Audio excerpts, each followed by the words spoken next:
Welcome to Sri Lalitha YouTube channel. ఈరోజు recipe వచ్చేసి మజ్జిగ చారు అండి. మజ్జిగ చారుకి ఒక గ్లాసు పెరుగుని మజ్జిగ చేసుకున్నానండి.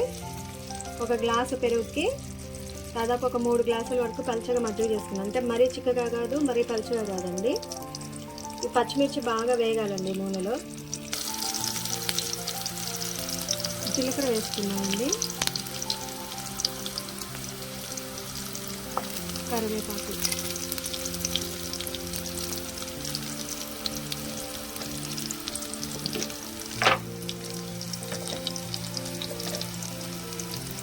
పసుపు అండి,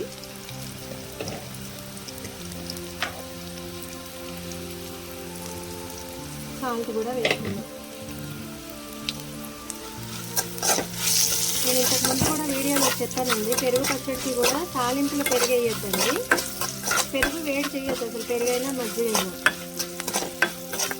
తాలింపు రెడీ అయిందండి, స్టవ్ ఆఫ్ చేసానండి.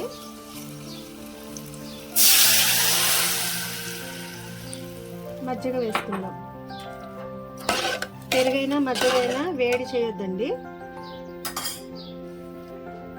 ఉల్లిగడ్డ ముక్కలు పచ్చివేనండి, క్యారెట్,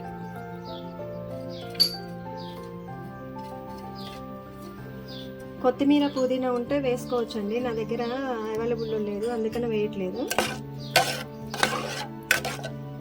సమ్మర్లో ఎప్పుడైనా సరే ఇంకా ఇంతకంటే పలచగా కూడా చేసుకొని తినొచ్చండి.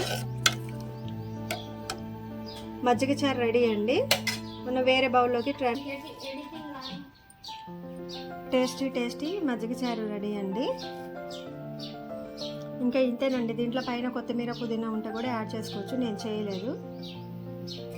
ఈ సమ్మర్లో ఇలా చేసుకొని తాగొచ్చు అండి. ఇంకా కొంచెం పలచగా చేసుకోవచ్చు, లేదా ఇంకా కొంచెం చిక్కగా కూడా చేసుకోవచ్చు. మీ ఒపీనియన్ బట్టి ఉంటుందండి. మా వీడియోస్ చూడకపోతే చూడండి, మా ఛానల్ సబ్స్క్రైబ్ చేసుకోండి, వీడియోస్ లైక్ చేయండి. Thanks for watching. Please do like, share and subscribe my YouTube channel.